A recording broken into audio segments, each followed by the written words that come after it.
So what do you do with a child who exhibits blatant disrespect? Talking about language you would have never dreamed of using with your own parents. And I get this because you fear you're going to raise a rude, entitled child and it gets worse and worse. What do you do with that? On today's episode of the Calm Parenting Podcast, I want to give you several different tools to use with this, and we're going to go through several variations of disrespect. I can't cover them all, but we'll do quite a few of those. So welcome. This is Kirk Martin, founder of Celebrate Calm. You can find us at celebratecalm.com. If you need help, talk to our formerly disrespectful son when he was a kid. Look, Casey came out of the womb with boxing gloves on and general's boots on. The kid marched wherever he went. He's purposeful. He has a very direct style. And sometimes throughout his childhood, I had to distinguish between what was disrespectful and what was Casey just being Casey and talking in a very direct manner. And there's a difference there. So I want to tackle a few options. If you need help, reach out to Casey. It's CASEY at celebratecalm.com. And I promise he will never be disrespectful to you. It's like your kids. He's awesome for other people, but he's a great young man. And if you need anything, tell us about your kids, ages of the kids. We'll get together as a family. We reply personally to you, usually very quickly because we want to help. And if you need any of our materials, I encourage you, we're having a spring sale. Just go to celebratecalm.com if you need help, ask Casey. So here are a few things I don't want to cover in this episode. One is, so I've got a kid, and when I ask him or her to do chores, they kind of just grumble, and it's disrespectful. Fine, I get that. That's disrespectful. We didn't always do that as kids. We kind of did behind my dad's back and because he didn't have great hearing, but I get that. My personal feeling with that is I kind of expect it. I don't care. So you're grumbling, and my thing is, look, I don't need you to be happy doing your chores. I just want to get them done. If you're going to be miserable raking the leaves, I'll pop some popcorn, pull up a lawn chair. I'll watch you be miserable. I don't care if you have a good attitude. I just expect you to do what I ask you to do. Now, later in this podcast, I will go through what to do. I'll give you a variation of this. If you do want to address that, I want to do it in a very specific way, so I'll come back to that. There's the disrespect sometimes that comes when a child has anxiety. I've covered this a lot. I don't want to go to that new place. It's stupid. You're stupid. Well, that's disrespectful. Well, that's not blatant disrespect. The root of that is an anxious kid, and it's a little bit of self-preservation there, right? Because he just says disrespectful things so he gets sent to his room so he doesn't have to go to the new place to face his fears and get rejected and fail again, right? There's the other kind of disrespect, which is, you know, it's a kid who comes home from school and they're having a bad day and they kind of take it out on you, right? And so I'm not saying it's right. I'm not saying that it's okay if you do that, honey. I didn't say that. I'm just saying this isn't that blatant kind. It's like, I get it. It's kind of like when you as an adult have a bad day and you're a little short with your spouse. It's not blatant disrespect. It's just that you had a bad day. So I don't take it personally. If it's after school, I come up with a new afternoon routine that doesn't involve ask them, how was school? Do you have homework? Do you want to get started on that right away? Right? I'm going to change up that afternoon a little bit. There's the other kind. This is what I would call like the sassy little kid, right? Who's kind of feeling his or herself out in the world and thought like, yeah, I'll just be a little sassy with my parents. Well, you can shut that down right away. And I'll go through that in a few minutes. But when I do that with a little kid, here's what I'm hearing when it's a younger kid. These are usually really bright kids who are really frustrated. They feel confined. And so with that child, honestly, my first response is, I want to give them some challenges. I want to use their brain in different ways. I want to give them some ownership of their choices within my boundaries instead of always me being, you have to do this and this and this and this. I paint the big picture and say, hey, here's what I'm looking for. I don't care how you get it done. You want to do it in a weird way, in a fun way. You want to do it the hardest way possible. Go for it, honey. I don't care. The other thing I can do with a sassy little side is I can come alongside of them. And instead of saying, young lady, you're not going to use that tone in this house, right? Fine, do that and tell me how that works, right? It just escalates and they're going to be like, you mean the tone you're using, Mom? Right? And it just goes back and forth. I tend to come alongside the first couple times and just say, hey, just so you know, it's not going to work around here, right? It's kind of like I'm letting you in on a secret, but I hear that tone. I know what you're trying to do. I know you're kind of testing it out. What I want you to know is it's just not going to work. Right? And so it's kind of at first a little coaching thing of like, I know where this is going. I did that too when I was young. Yeah, it didn't work for me either. Not going to work for you here. What I want to talk about on this episode is usually slightly older kids. Unfortunately, it's not as old as it used to be, right? The stuff that 15-year-olds used to say, now you're getting 8-year-olds are pulling out words that I don't even know, right? And so this is more blatant. So I want to go through 3 or 4 different options here. So hang in with me. This might be a little bit longer podcast, but it's going to be worth it. So here's the first one, and it's this. I'm going to, as I go through these, I'm going to escalate the defiance more and more. This was a very common one in our home with Casey.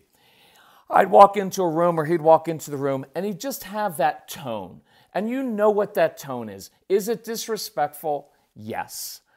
And so I used to, before I could control myself, I would react to it. You know what? You're not going to use that tone with me. When I was a kid, I never used that tone with my parents. If I would have done it, just let that go. Look, I understand where it's coming from. It's like, I want to teach them what it was like back. Well, there were a lot of things different in the olden days. And let me address this again really quickly, especially for the guys who are like, well, it worked when we were kids. A lot of things were different when we were kids. We were also outside like 16 hours a day when we were kids. We weren't even around our parents that much when we were kids. And we got all of this energy and angst out with our friends playing tackle football and running and jumping and playing and doing all kinds of things. And our parents usually weren't micromanaging our lives and other people, coaches and teams and extracurriculars. Life was slower. So yeah, it's a different era. And you can't compare. If you want to compare that, then let's just go back to 1584 and see what it was like back then, right? So it's different. So I get that. So after I started to learn how to control myself, what I most wanted to do with everything that we do is teach, discipline, disciple, teach. That's what it means. I just need to shut that down. I'm going to go through really tough discipline in just a minute. But with my son, when he was being a little bit mouthy, had that tone, I remember exactly where I was standing when I first did this because I was like, yay, I didn't get drawn into an argument, get drawn into the courtroom with a 12-year-old kid who would usually win, right? Because I get too upset. So I stepped back because sometimes for me, when Casey had an attitude, I'd step toward him because I want to do the typical, right, fear and intimidation. It doesn't work with the strong-willed kids. So I physically stepped back or took a step backwards and I said, Casey, look, here's the deal. I've heard that tone before. The last 83 times I've heard that tone, what it's told me is you're anxious, you're frustrated, or you're hungry. Because those were his 3 triggers. And now I'm teaching him. You're not just being a defiant little snot. No, you're either anxious, you're frustrated, or you're hungry. Something else is going on, son. So 2 options. 1, you may continue to talk to me like that if you want, but I just want to let you know, it's just not going to end well for you. See, that's that coaching coming alongside. I know where you're going with this. It's not going to end well. If I were you, kind of step back from that. Option 2, if you want to grab some chips, I'll grab some salsa. I'll meet you out on the deck. I'll meet you on the basement. I'll help you with whatever you're struggling with. There was an invitation. There was movement. Motion changes emotion. So I gave him a little job to do. I gave him something to do besides standing there and going with, we need to have a talk about your attitude, young man.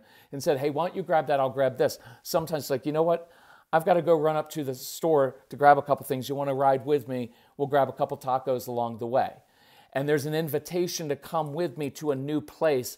And then along the way, it can be like, so I heard the tone. What's going on? I want to help you. It's not, what were you thinking using that tone with your father, with your mother? No, it's I'm curious. Case, I hear that tone, I'm curious. Something else is going on, and I want to know what that is so I can help you out with this.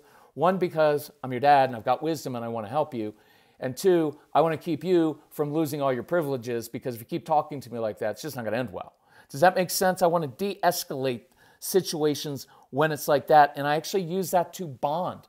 Right? There were situations like that where I could bond with my son because he was frustrated and he wasn't mature enough to say, hey, Mom, Dad, had a long day at school. I'm anxious. I'm a little bit frustrated with some things. Could we go for a walk and talk about it? He didn't know to do that then. We taught him how to do that. But again, that's teaching. And I'm showing, and we bonded until he learned, I can tell my dad anything because he's not going to freak out. That's huge. He's 29, and we still talk about stuff that's really, really hard. And that's what I wanted. Because, anyway, number 2 option. This is a girl who's, I'm just going to use this as a girl. I use this a lot of times at live events when there's like a teenage daughter with her mom, and I'll be like, here's a common teenage daughter with mom kind of thing. And a teenage daughter gets a little bit sassy with her mother, and instead of mom reacting to it, mom can say, honey, listen, I don't need you to respect me. See, I have something called self-respect. And here's what self-respect is. I can't always tell you what you're going to do, but I can always tell you what I'm going to do. And so if you think that you're going to talk to me like that, if you're going to boss me around, right, and treat me with disrespect, if you think you're going to do that, and then I'm going to turn around and later tonight get in a car, battle traffic, take you to an extracurricular activity that you're not even good at and it costs too much, I'm kidding. The last 2 parts were sarcasm.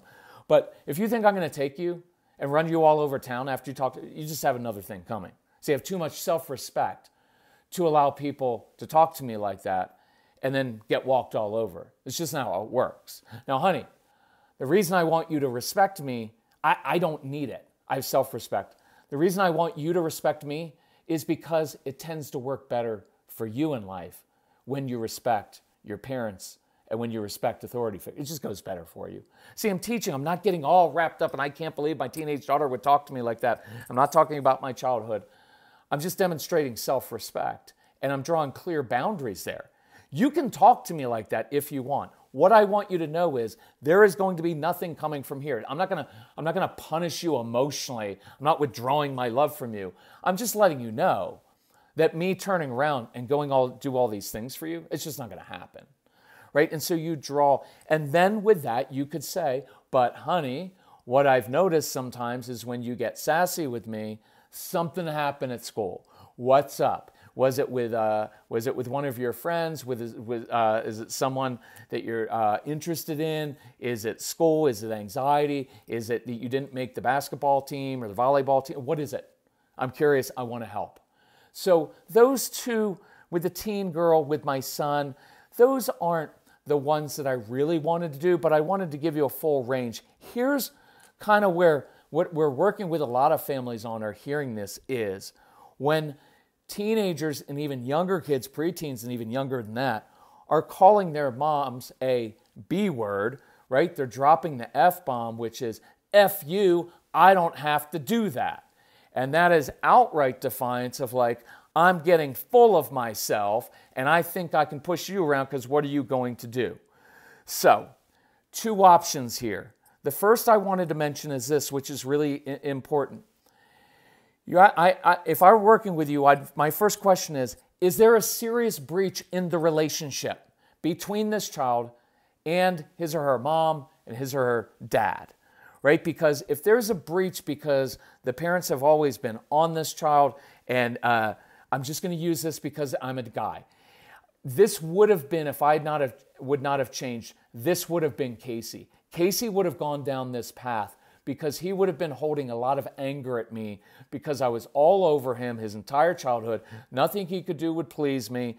I always was negative toward him, never saw the good things. In that case, with Casey, there would have been a very definite breach and a deep-seated anger. It doesn't mean that this language is justified. It just means that this isn't just pure disrespect. This has the flavor of disdain and a deep-seated anger over a relationship issue. See, in that case, that's not really a defiance issue. That's a relationship issue. And that happens a lot. And if you're at that place, I encourage you, work on the relationship. If you want to work with me, I'll be blunt and honest and tell you how to do it, but you're going to have to humble yourself, right? And you're going to have to learn how to bond with this teenage child, even though they're very difficult. If you want to do it, by all means, do it on your own. Do it with another counselor. I don't care how you do it. I just want you to get the help. I would start with the No BS program that we have, which is very much geared toward older kids. It's 25 concrete action steps. It is phenomenal. It is just such a good, solid program with 25 action steps, and it's so concrete. And I kind of created that one for dads sometimes, right? Because dads aren't going to go through, like, read a whole book or go through 30 hours of information. But when it's concise like that, it's challenging, but it's really, really helpful. So ask yourself that. Is there a serious breach in the relationship and this defiance is just their immature way of saying, Mom, Dad, I'm angry at you. You've hurt me. I felt different my whole life. You've always been on me. I feel like I can never please you, so screw you, right? If that's the feeling, let's work on repairing the relationship, because once the relationship is repaired, then a lot of that language will go away. I hope that makes sense. Here's another aspect of it, and this is where I want to go kind of hardcore, is when the kids nowadays, there are some kids who must have picked it up from their friends, think it's cool to talk like that there are other parents who allow their kids to get away with using that language. Because let's say your kids are hanging out at someone's house and they hear their friend speaking disrespectfully to their mom or their dad, and they get away with it, and they're like, sounds pretty cool. Think I'll try that out at home, right? So here would be a response. It's not the only response, but I try to like to give you scripts to use and customize for yourself. But here is one that I would use in that situation. Hey, son, daughter, I apologize for leading you to believe it was ever acceptable to speak to me or to your mom, to your dad, in that way. You could add this. I apologize for letting you get away with this the previous 20 times you talked like that. That may be necessary. That apology of like, look, I apologize. Hey, you've done this several times. You've been talking to us, and I apologize because I did lead you to believe that this was acceptable, but it's not. And I don't know where you got the idea that talking to me or your mom, your dad, or using that kind of language would ever be acceptable in this home.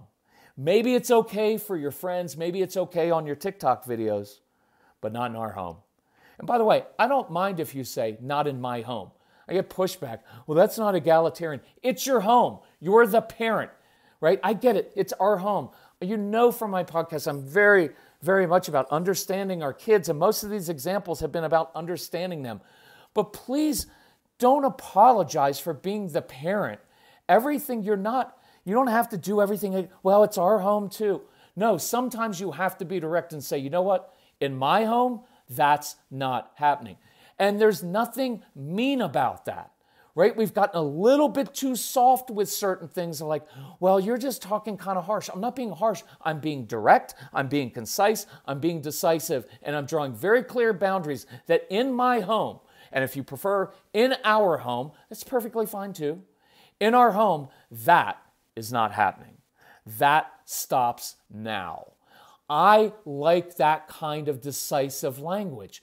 It is way better than, it's really disrespectful to talk to your parents like that. And if you grow up and talk, well, look, your kids usually don't talk to other people like that, just you, right? And you go down this path of like, they're going to be like, let me give you a long lecture and try to reason with you. And let me so that you get it into your head that it's not, it doesn't work, right? And you don't need to do that. That makes you sound weak at times. I want you to be decisive. Look, let's take it out of this. It's not about like, I'm the authority figure at home, so I'm going to lay down the law. It's not that at all. It's this. I'm the leader in the home, and my child, for his or her own good, needs to know that there are distinct boundaries, because sometimes we've gotten so soft with things and so explaining everything to our children that they don't know where the boundaries are. So it's a compassionate thing to do. Let me make this point too. Here's what I didn't say. You know what? You disrespectful little snot. You've been difficult since you came out of the womb. You never did your schoolwork. You leave your stuff all over the place. I don't know how you're ever going to be successful in life. Now that's wounding. That's personal, and that's mean. that would actually be a cruel statement. You're a loser in life. See, I also, if I were talking to parents, I would also say, I don't know where you got the idea that yelling, screaming, personally belittling your children is ever acceptable. Now, I know where you got that idea because some of you were raised like that. You're like, well, we weren't defiant like this. It's because my dad didn't put up with that. And I like old school discipline. What I don't like about it was when it was personally demeaning, when it was mean like that, and when it was just plain cruel, right? I don't have to be cruel. I don't have to be mean. I don't have to make it personal.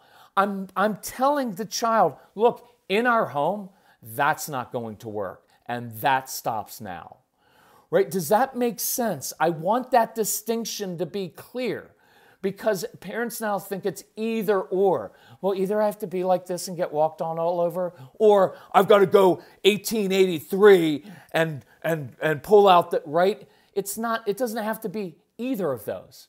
In between is clear, concise, decisive, right? No pleading. I'm not asking you please to respect me. I'm letting you know that's working. So, and let's continue with this. I will give you an opportunity now to calm down, to think, to reflect, and at some point to apologize. If you do that, I will let this go this one time. But if it ever happens again, you will immediately lose your phone, your screens, and you will be grounded for 2 weeks. 2 weeks. I'm not putting up with this. This is not happening in our home, right? Does that make sense? I'm not making it personal. I'm not saying you're an ingrate. You're a terrible kid. I hate you. I'm aggravated. I'm drawing a very clear boundary between what is acceptable in my home and what is not acceptable. And I am using very direct language and a very direct tone. Because it doesn't work to say, you know, that really makes me feel bad and it scares me for your future. No. No. That's not, I don't know where you got the idea that that would ever work in this home. It's not working in this home. Friends may use it, TikTok video, people may use it. Not in this home. Because the consequences will be swift and swift. We're not doing that. Now, I can always add to it if I want. Look, I'm okay if you disagree with me. So we told Casey from an early age, you are welcome and free to disagree with us as long as you do it respectfully. So many times Casey would come and say, Dad, Mom, I disagree with your decision on X matter. I'm okay with that. So let me give you a quick one. So he came one time because we gave him a curfew, 9 o'clock. I think it was 9 o'clock when he was, I forget how old. He came and he said, Dad, I disagree. Because I was kind of like the tougher one, shocker. But I wasn't personal, right? It's just 9 o'clock is your curfew, right? He said, I disagree with your curfew. And I say, well, of course you do, right? Because you're 12, you're 13. Of course you want to stay out later, right? I'm not shocked that they're not like, Dad, you have so much wisdom. I think maybe we should do 8:30, right? Of course they're going to push the limits. So I said, Case, makes sense to me that you would want a later curfew. So here's how you can earn a later curfew. What I want is this. I don't want to talk about this for at least 3 days. We had a policy. There's a rule in our home. We do not discuss volatile things like this. If we have a disagreement, we take 2 days at least. 2 days to think through it because that's another way to teach impulse control. If he would have come back a day later, Dad, I want to talk to you about the curfew. Not happening. No. But seriously, I want to talk about it. Nope. Rule in our home.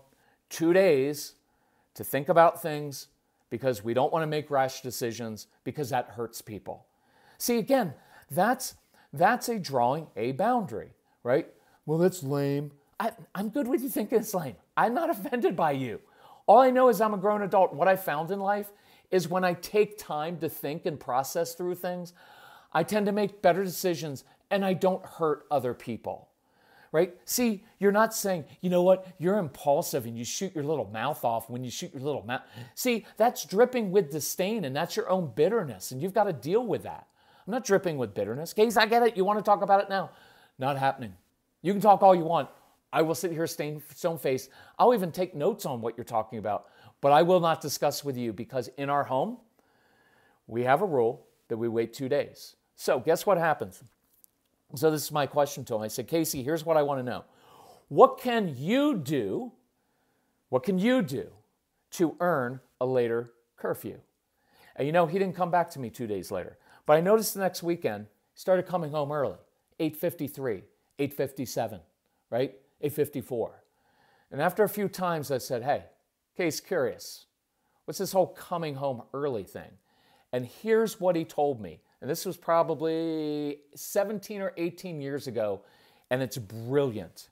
He said, Dad, I didn't want you to have to wonder if I was going to make it home on curfew on time because all of my friends come home late and make up excuses for why they're late, and then they end up getting in trouble. But I wanted to prove to you that I could control myself so you don't have to. And I said, either you are the most manipulative young man I have ever met, that was part of it, or that's brilliant, Case. You know what? I'm going to honor that. Your new curfew, 9:15. And you know what he said? Seriously, Dad, I came home early a lot of nights in a row. I was hoping you'd go to 10 o'clock. And I said, Casey, my gut tells me you're going to get to 10 o'clock. You keep doing what you're doing. You keep proving, and that was brilliant. The whole focus, he has a program. If you get the Everything package or the Calm Parenting package, there's a CD series, a download for your kids called Casey's Straight Talk for Kids. And he teaches your kids this principle, which is if you learn how to control your own impulses and emotions, your parents won't have to control you, right? If you want freedom in your life, demonstrate that you can handle that freedom. And he was brilliant at that. And so that became the basis of that program in all of his school assemblies. And so he eventually, guess what? The more he came home on time and early, the more we trusted him, the later his curfew got. So we ended up turning that into something positive. So I need to wrap this up.